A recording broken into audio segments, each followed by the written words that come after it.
Welcome to my channel Bisnubodo Tutorial.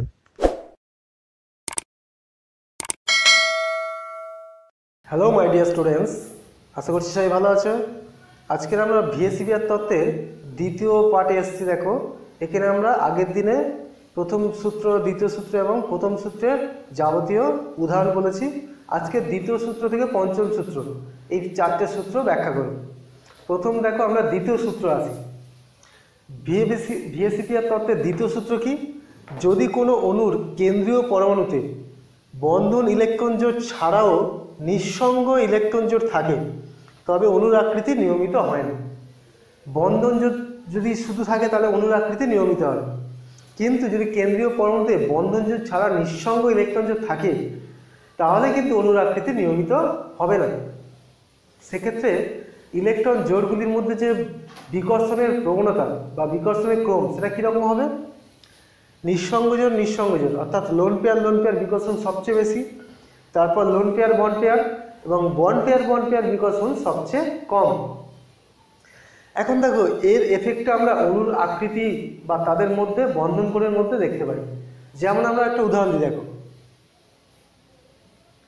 CH4 methane, এখানে বন্ধন কোণ কত?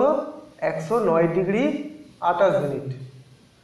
আবার দেখো একই রকম গঠন NH3, এটার মধ্যে বন্ধন কোণ 107 ডিগ্রি 48 মিনিট।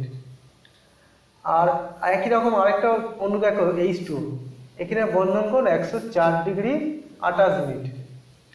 তাহলে একই রকম যৌগ তিনটে, অথচ তিন জায়গায় তিন রকম বন্ধন কোণ। এটা কেন?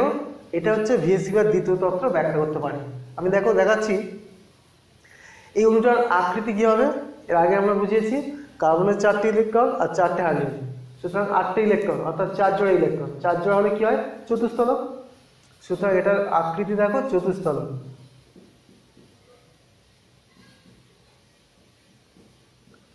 এই চতুস্তলক কি আকৃতি, এগুলোকে জুড়ে দিলেই চতুস্তলকটা ভালো বোঝা যাবে। এই হচ্ছে চতুস্তলক।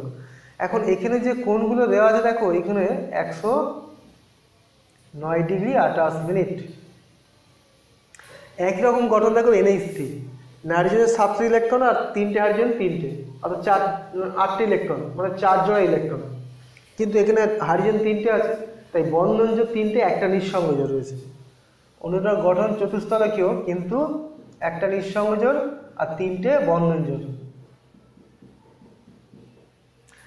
H2, এখানে অক্সিজেন কেন্দ্রীয় পরমাণু, সেখানে আর 6টা ইলেকট্রন রয়েছে আর 2টো হাইড্রোজেন, 8টে ইলেকট্রন। তার মানে এখানেও 4 জোড়া ইলেকট্রন, কিন্তু 2টো হাইড্রোজেন আছে, তাই বন্ধন জোড় 2টো, নিঃসঙ্গ জোড় 2টো। সুতরাং এটার গঠন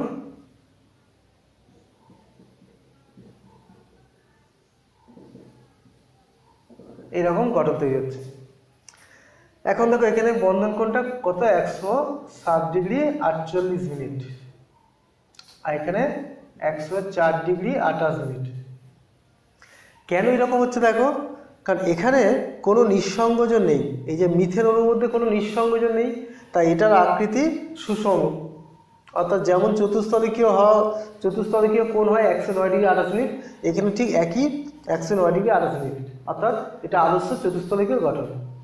এখানে দেখো, এখানে যে রয়েছে একটা নিঃসঙ্গ, এই নিঃসঙ্গ জোড়ের সঙ্গে এই বন্ধনের যে 2টো ইলেকট্রন, অর্থাৎ বন্ধনের যে নিঃসঙ্গ জোড়, বিকর্ষণের মানটা বেশি। এদিকে একই রকম, এই বন্ধনের 2টো ইলেকট্রন, তার সঙ্গে নিঃসঙ্গ জোড়ের বিকর্ষণটা অনেক বেশি। সেক্ষেত্রে বন্ধন জোড় বিকর্ষণটা কিন্তু কম, এই বিকর্ষণটা কম। এই দুটো বিকর্ষণ অর্থাৎ নিঃসঙ্গ জোড়ের সঙ্গে বন্ধন জোড়ের বিকর্ষণটা, আর এই দুটো বিকর্ষণের মানটা অনেক বেশি। ফলে কী হবে? এই কোণটা প্রসারিত হবে আর এই কোণগুলো সংকুচিত হবে, অর্থাৎ বন্ধন জোড়ের মধ্যে কোণগুলো সংকুচিত হচ্ছে, যার জন্য এটা কমে যাচ্ছে, 109 থেকে 107 হয়ে গেল। জলের ক্ষেত্রে দেখো এখানে 2টো নিঃসঙ্গ জোড় আছে, ফলে এদের নিঃসঙ্গ জোড়ের মধ্যে বিকর্ষণটা এটা অত্যধিক বেশি হয়, এবং সেই এফেক্টটা পড়ে এখান থেকে এখানে। এই যে নিঃসঙ্গ জোড়ের মধ্যে বিকর্ষণটা সবচেয়ে বেশি হচ্ছে, ফলে এরা প্রসারিত হচ্ছে, এবং তারপরে এই নিঃসঙ্গ জোড়ের সঙ্গে এই বন্ধন জোড়ের বিকর্ষণটাও অনেক বেশি হচ্ছে, কারণ এটা এদিকে সরে আসছে, তার ফলে নিঃসঙ্গ জোড়ের সঙ্গে এই বন্ধন জোড়ের বিকর্ষণটা অনেক বেশি হচ্ছে, ফলে বন্ধন জোড় বিকর্ষণটা কমে যাবে। যার জন্য এটা বন্ধনটা আরও কমে গিয়ে 104°RS। আর বলছি দেখো এখানে দুটো নিঃসঙ্গ জোড় আছে, যার জন্য এদের মধ্যে বিকর্ষণ অনেক বেশি হয়, বন্ধন জোড়ের মধ্যে বিকর্ষণটা অনেক কমে যায়, ফলে এটা 104°28' হয়ে যাচ্ছে। বোঝা গেল? তাহলে এটা হচ্ছে দ্বিতীয় সূত্র, যে নিঃসঙ্গ যদি থাকে তাহলে অণুর আকৃতি নিয়মিত হবে না, সেক্ষেত্রে বিচ্যুত হবে এবং বন্ধন কোণ কমে যাচ্ছে। বুঝলাম? আচ্ছা, আমরা এবারে তৃতীয় সূত্রে চলে আসি। তৃতীয় সূত্র কি বলছে দেখো, যৌগের অণুতে কেন্দ্রীয় পরমাণুর তড়িৎ মাত্রা বেশি হলে বন্ধন কোণ বেশি হয়, এবং যৌগের অণুতে প্রান্তীয় পরমাণুর তড়িৎ মাত্রা বেশি হলে বন্ধন কোণ কমে যায়। অর্থাৎ এখানে তড়িৎ মাত্রার বিষয়টা আসছে, যদি কেন্দ্রীয় পরমাণুর তড়িৎ মাত্রা বেশি হয় তাহলে বন্ধন কোণ বেড়ে যাবে, আর প্রান্তীয় পরমাণুর তড়িৎ মাত্রা বেশি হলে বন্ধন কোণ কমে যাবে। সেটার উদাহরণ দেখো NH3, এখানে 107°48', NF3 102°28'। তার মানে এখানে নাইট্রোজেনটা একই, কেন্দ্রীয় পরমাণু একই আছে, কিন্তু প্রান্তীয় পরমাণু হাইড্রোজেন আর এখানে ফ্লোরিনের তড়িৎ মাত্রা বেশি, ফলে বন্ধন কোণটা কমে যাচ্ছে। কেন কমছে এবার আমি ব্যাখ্যা দিচ্ছি। দেখো, প্রত্যেকের গঠন হলো পিরামিডাল, এইভাবে পিরামিডাল গঠন।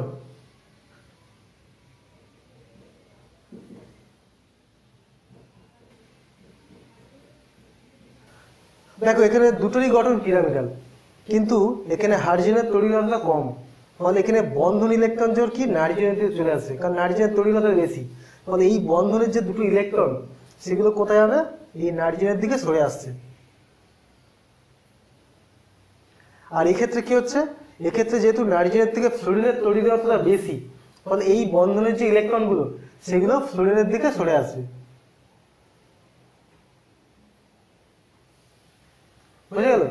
অর্থাৎ যার তড়িৎ মাত্রা বেশি সেই ইলেকট্রন নিজের দিকে টানবে, মানে এখানে নাইট্রোজেন টানছে, এখানে ফ্লোরিন টানছে, ফলে দেখো কোথায় বিকর্ষণটা বেশি আর কোথায় কম হবে। আমি একটা এখানে দেখাই, দেখো এই ধরনের একটা কোণ রয়েছে, এবার তোমরাই বলো বিকর্ষণটা এখানে বেশি হবে না বিকর্ষণটা এখানে বেশি? এখানে বেশি না এখানে বেশি? কোথায় বেশি হবে? নিশ্চয়ই কাছাকাছি থাকলে বিকর্ষণ বেশি হবে, তাহলে এখানে বিকর্ষণটা বেশি, যেহেতু ইলেকট্রন জোড়গুলো কাছাকাছি আসে, তাহলে এখানে বিকর্ষণ বেশি হলে এখানে কোণটাও বেশি হবে, বন্ধন কোণ বেশি।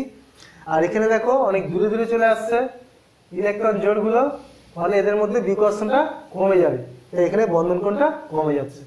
আশা করছি বুঝতে পারলে। আরো দু একটা উদাহরণ দিচ্ছি, দেখো তোমরা বাড়িতে করবে। আরো একটা উদাহরণ দেখো, H2 ক্ষেত্রে 104°28 এবং OF2 102। তার মধ্যে হচ্ছে এখানে অক্সিজেনটা কমন, কেন্দ্রীয় পরমাণু, এখানে হাইড্রোজেন আর এখানে ফ্লোরিন। ফ্লোরিনের যে তড়িৎ মাত্রা বেশি, ফলে বন্ধন কোণটা কমে যাচ্ছে। আশা করছি তৃতীয় সূত্র বুঝতে পারলে। এবারে আমরা চতুর্থ সূত্রে চলে যাই। চতুর্থ সূত্র কি বলে দেখো, বহু বন্ধন বিশিষ্ট অণুর বন্ধন কোণ এক বন্ধন বিশিষ্ট অণুর বন্ধন কোণ অপেক্ষা বেশি হয়। অর্থাৎ একটা যৌগের মধ্যে যদি কোনো একটা অণুর মধ্যে বহু বন্ধন থাকে, একের অধিক বন্ধন, দ্বিবন্ধন ত্রিবন্ধন, সেক্ষেত্রে কিন্তু বন্ধন কোণের মান বেশি হবে। এক বন্ধনের থেকে দ্বিবন্ধন বা ত্রিবন্ধন থাকলে বন্ধন কোণের মান বাড়বে। অর্থাৎ এটা কীরকম দেখো, যেমন PH3-তে বন্ধন কোণ 94 আর PF3-তে বন্ধন কোণ 98। এটা কীরকম ব্যাখ্যা দেখো, এদের প্রত্যেকের গঠন কিন্তু চতুস্থলকীয়, কারণ দেখো ফসফরাসের 5টা 3টে ফ্লোরিন বা 3টে হাইড্রোজেন, প্রত্যেক 3টে ইলেকট্রন, অর্থাৎ 4 জোড়া ইলেকট্রন, সুতরাং এটা হচ্ছে চতুস্থলকীয় গঠন। 3টে করে পরমাণু রয়েছে, তাই হচ্ছে এখানে বন্ধন জোড় 3টে আর নিঃসঙ্গ জোড় একটা থাকবে।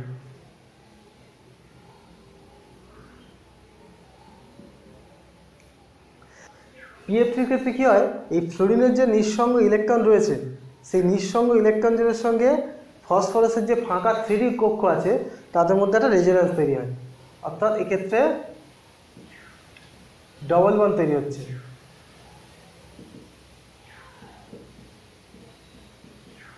এই যে দ্বিবন্ধন তৈরি হলো, এটা প্লাস এটা মাইনাস,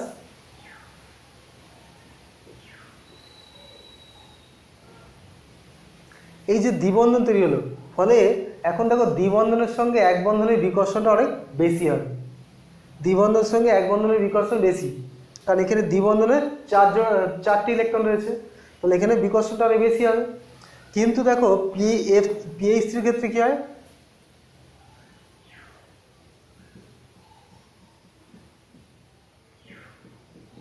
এখানে দেখো হাইড্রোজেনের এরকম কোনো ইলেকট্রন নেই, হাইড্রোজেনের কোনো নিঃসঙ্গ ইলেকট্রন নেই যে ফসফরাসের সঙ্গে দ্বিবন্ধন তৈরি করতে পারে। সুতরাং এখানে সব এক বন্ধন থাকবে, আর এক বন্ধন থাকলে কী হয়, তাদের মধ্যে বিকর্ষণটা কম, সুতরাং এখানে বন্ধন কোণটা কম হয়ে যাবে। এখানে বন্ধন কোণ 94। আগে বলছি দেখো এখানে হাইড্রোজেনের কোনো নিঃসঙ্গ ইলেকট্রন নেই, তাই এখানে দ্বিবন্ধন তৈরি করা সম্ভব নয়, ফলে এখানে এক বন্ধন থাকবে এবং বিকর্ষণটা কম হয়। কিন্তু এখানে ফ্লোরিনের নিঃসঙ্গ ইলেকট্রন জোড় থাকার জন্য ফসফরাসের সঙ্গে একটা রেজোন্যান্স তৈরি করছে, অর্থাৎ ফসফরাসের ফাঁকা 3Dর সঙ্গে এই ফ্লোরিনের 2p p'-d' বন্ধন তৈরি হচ্ছে, রেজোন্যান্স হচ্ছে, যার জন্য এখানে দ্বিবন্ধন তৈরি হচ্ছে। দ্বিবন্ধনের সঙ্গে এক বন্ধনের বিকর্ষণটা বেশি হয়, যার জন্য এখানে বন্ধন কোণটা বেশি। এখানে বলে রাখি দেখো বিকর্ষণের যে ক্রমটা সেটা এইরকম হয়, বহুবন্ধন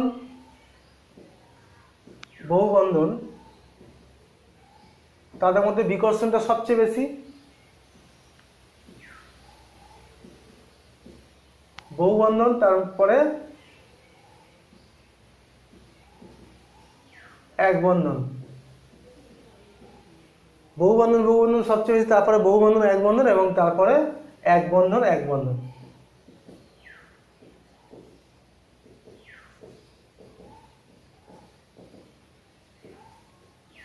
সুতরাং ক্রমটা এরকম।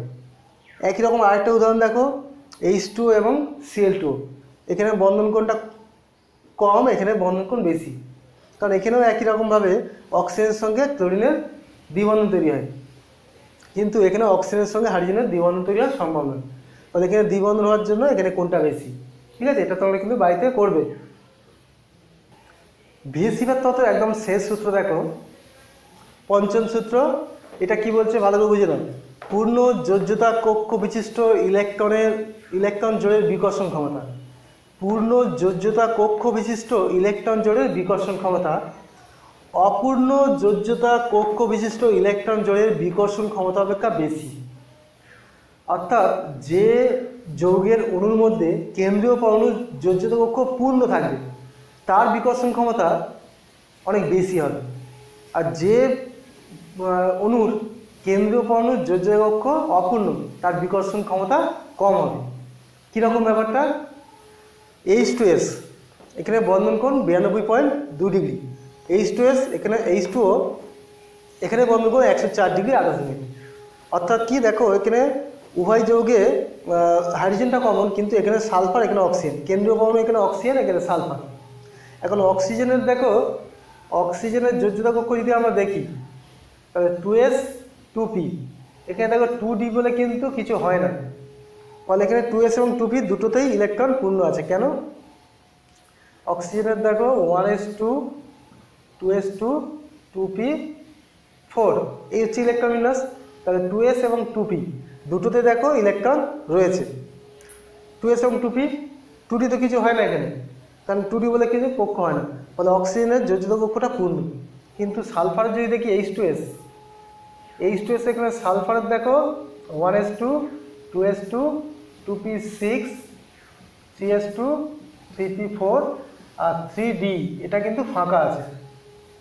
3d সম্ভব, 3d এটা হয়, কিন্তু এটা ফাঁকা আছে, ফলে দেখো এখানে 3s এবং 3p যোজ্যতা কক্ষ 3s এবং 3p পূর্ণ থাকলেও 3dটা কিন্তু ফাঁকা।